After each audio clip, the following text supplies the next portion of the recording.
วันที่ 8 เมษายน 2025 นี้กระทรวงป้องกันความสงบได้จัดตั้งพิธีเฉลิมฉลองและปาฐกถาหวนคืนมูลเสื้อวันประวัติศาสตร์สำคัญของกำลังป้องกันความสงบคือวันสั่งตั้งกำลังป้องกันความสงบประชาชนวันที่ 5 เมษายน 64 ปี โดยเป็นเกียรติเข้าร่วมของสหายพลเอกวิไลลาคำฟองกรรมการกลุ่มการเมืองศูนย์กลางภาครองนายกรัฐมนตรีกระทรวงป้องกันความสงบพร้อมด้วยบรรดาทานหองรัฐมนตรีบรรดาคณะประจำภาคคณะภาคกระทรวงคณะภาคคณะบรรษาบรรดากลุ่มใหญ่ห้องว่าการกระทรวงกรมกองบัญชาการวิทยาคารปกสนครหลวงเวียงจันทน์นายตำรวจนำพาบรรษาลักแหลงอ้อมข้างกระทรวงและพนักงานอาวุโสบำนาญเข้าร่วมในโอกาสนี้สหายพลเอกวิไลลาคำฟองกรรมการกรมการเมืองศูนย์กลางภาครองนายกรัฐมนตรีกระทรวงป้องกันความสงบได้ให้เกียรติปาฐกถาหวนคืนมูลเสื้อวันสั่งตั้งกำลังป้องกันความสงบประชาชนครบรอบ 64 ปีคือระหว่างวันที่ 5 เมษายน 1961 หาที่ 5 เมษายน 2025 ซึ่งสหายได้กล่าวว่า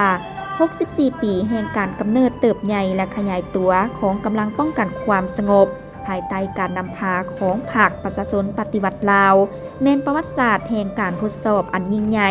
ในการต่อสู้อันยืดเยื้อยาวนานเพื่อย่านเอาความเป็นเอกราชแห่งชาติตลอดระยะทางอันละอิดละเอียวยุ่งยากลำบากที่สุดนั้นแต่ก็เปรียบล้นไปด้วยผลงานและไสยชนะอันสง่าราศี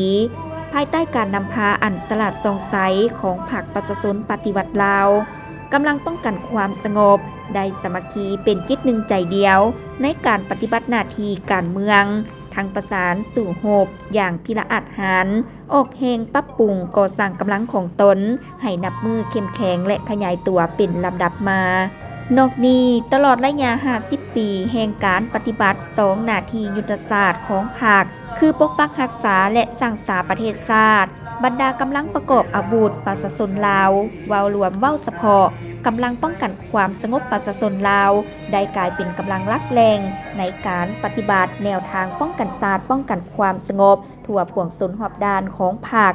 ติดพันกับการพัฒนาชนบทและเวียกงานสามสร้างวาระแห่งชาติว่าด้วยการแก้ไขปัญหายาเสพติดเด็ดเดี่ยวปฏิบัติแนวทางเปลี่ยนแปลงใหม่ของภาครักษาและเสริมขยายถาดแท้ปฏิบัติมูลเสื้ออันดีงามของชาติฝึกฝนล่อล้อมทัศนะคุณสมบัติศีลธรรมปฏิบัติตั้งหน้าปรับปรุง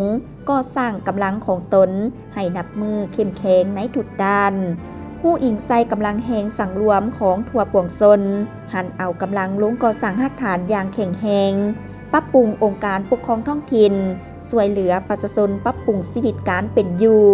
สามารถรักษาความสงบทางด้านการเมืองความเป็นระเบียบเรียบร้อยของสังคมได้เป็นอย่างดีโอกาสเดียวกันนี้สหายพลเอกวิไลลาคำฟองยังได้มีคำเห็นและขอแสดงความย่องยอสรรเสริญบรรดาสหายพนักงานหนักโหบทั่วกำลังป้องกันความสงบที่ได้พร้อมกันตั้งหน้าเฮ็ดสำเร็จหน้าที่อันมีเกียรติสง่าของตนพร้อมทางเรียกร้องพนักงานหนักโหบทั่วกำลังป้องกันความสงบสืบต่อปกปักรักษาแนวทางของภาคมากผลของการปฏิวัติระบอบใหม่ประชาธิปไตยประชาชนไว้ให้มั่นคงสมทบแน่นระหว่างเวียกงานป้องกันชาติป้องกันความสงบกับการสร้างสรรค์พัฒนาเศรษฐกิจสังคมกำลังประกอบอาวุธก็คือกำลังป้องกันความสงบต้องเป็นหลักแรงในการนำพาปวงชนเหตุเวียกงานป้องกันชาติป้องกันความสงบอยู่หากฐานท้องถิ่นพร้อมทั้งเอาใจใส่โฆษณาศึกษาอบรมให้แก่นายและพลตำรวจหับหูเข้าใจและห้ำเฮียนเอาแบบอย่างมูลเสื้ออันดีงามที่มีความองอาจกล้าหาญมีน้ำใจหักษาอันเด็ดเดียวเหนียวแน่นและความเป็นมาของวันสั่งตั้งกำลังป้องกันความสงบในขบวนการต่อสู้ปลดปล่อยชาติปกปักรักษาและสร้างสรรค์พัฒนาประเทศชาติและพร้อมกันเสริมขยายมูลเสื้อผลงานที่ญาติมาได้และสืบต่อปฏิบัติแนวทางเปลี่ยนแปลงใหม่ของภาคปฏิบัติหน้าที่การเมืองให้มีมรรคผลดีกว่าเก่าเพื่อนำพากำลังก้าวขึ้นสร้างท่วงท่าใหม่อย่างนักแน่น